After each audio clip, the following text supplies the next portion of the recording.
D G پی انجنی کمار نے محکمہ police میں عنقریب تقرر ہونے والے 14,881 سب انسپیکٹرز اور کانسٹیبلز کو سپٹمبر اور اکتوبر میں دی جانے والی تربیت کے انتظامات کا ویڈیو کانفرنس کے ذریعے جائزہ لیا۔ انہوں نے پولیس ملازمین کو دی جانے والی تربیت کے شعبے کے انسپیکٹر جنرل ترون جوشی کے ساتھ مل کر ویڈیو کانفرنس سے خطاب کیا۔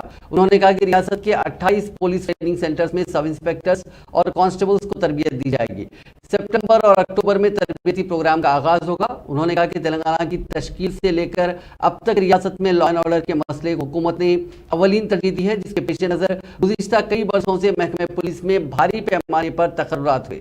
2018 میں 11,028، 2020 میں 16,282 کانسٹیبلز اور سب انسپیکٹرز کی جائیدادوں پر تقررات ہوئے اور اب 14,881 جائیدادوں پر تقررات کیے جا رہے ہیں۔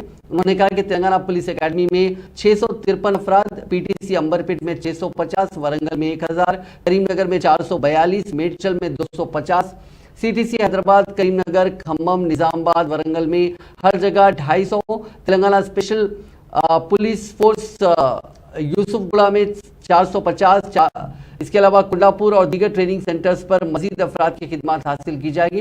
انہوں نے پولیس کے اعلیٰ عہدیداروں کو ہدایت دی کہ ٹریننگ شروع ہونے سے قبل تمام سینٹرز پر بنیادی سہولتوں کو فراہم کیا جائے۔